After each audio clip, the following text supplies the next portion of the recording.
Team Joshua have finally confirmed who Anthony Joshua's opponent is going to be on December 10th for his second defense of the IBF Heavyweight World title. And it is indeed Eric Molina, as many of us suspected it was going to be. Now, I've said this before in a previous video about this fight, and I'm going to say it again now. I am disappointed in this choice of opponent. There were 3 opponents left on the short list after Vladimir Klitschko ruled himself out, Kubrat Pulev ruled himself out, Joseph Parker ruled himself out, so on and so forth. There were 3 opponents left on Eddie Hearn's short list. And I'm not going to, well, there were some other people who should have been on the short list, basically. I will say that. People like Luis Ortiz, people like David Haye, people like Jarrell Miller, Johan Duopa, even though he has a fight scheduled now. These are all guys, in my view, who should have been on that short list, wherever they weren't. The guys who were on the short list were Bryant Jennings, David Price, and indeed Eric Molina. Out of those 3, I think that Anthony Joshua and Eddie Hearn have chosen the softest option. That's just my view. And it's also my view that they believe it to be the softest option. In light of what the WBA have now ruled, in terms of approving Joshua versus Klitschko for early 2017 for the WBA Super Belt, I can see what Eddie Hearn's motivation is now for picking Molina as an opponent. He don't want to jeopardize that super mega fight payday against Klitschko.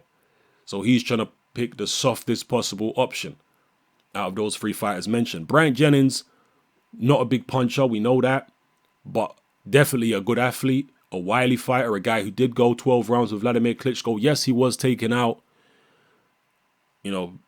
clean by Luis Ortiz. There was no controversy about that stoppage.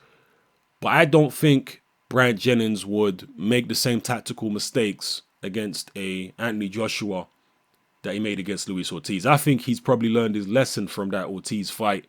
He did commit tactical suicide going on the inside against a big, strong, powerful, skilled guy like Ortiz. It really was foolish from a tactical point of view. I think Bryant Jennings would have learned his lesson, and I think he would have approached the Joshua fight in a similar fashion to the way he approached the Klitschko fight, being a bit elusive early on, figuring out the best angle to attack at, and taking it from there. And we could have compared his performance, I'm talking about Joshua now, his performance against Jennings to Klitschko's performance against Jennings, and indeed Luis Ortiz's. And yeah, I think personally that would have been a fairly interesting fight, although I certainly would have picked Joshua. Then you had David Price on that short list. And David Price has come out since this announcement that Joshua will be fighting Molina, and Price said that Joshua, in his view, has taken the safer fight. And I agree with David Price.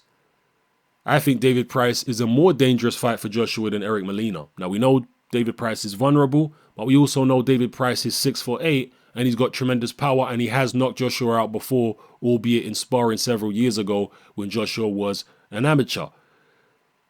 But I think if you give David Price a puncher's chance and if you give Eric Molina a puncher's chance, I think David Price's puncher's chance is significantly greater than Eric Molina's. Not least for the fact that David Price is 6'8".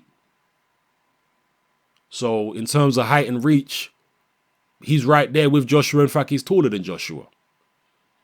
So I would put a far greater chance. I would give Price a far greater chance of landing that big bomb on Joshua's chin than I would give Molina of doing so. That's not to say Molina has no chance of landing the bomb, but as I say, I just think Price has got a better chance. So to me, Joshua and Eddie Hearn have chosen the softer option here. They have. They've decided to take on Eric Molina. Molina's been saying, I'm going to be the toughest fight of Joshua's career. Joshua's been saying, yep, Molina's going to be the toughest fight of my career, so on and so forth. This fight's going to be pay-per-view. Is it pay-per-view worthy? I don't think so, but Eddie Hearn's going to argue, well, the card is pay-per-view worthy. We've got Luis Ortiz on the undercard and Dylan White versus Derek Chisora in the undercard and various other fights on there. So it is what it is. But just to reiterate again, I think Anthony Joshua and Eddie Hearn have taken the safest and softest option here for December 10th. No question about it. Yeah, so just so people don't get twisted in terms of, my position on this fight. So let me know how you feel in the comment section below. How do you see this fight going? Maybe there are some of you out there who don't think I'm giving Eric Molina enough credit.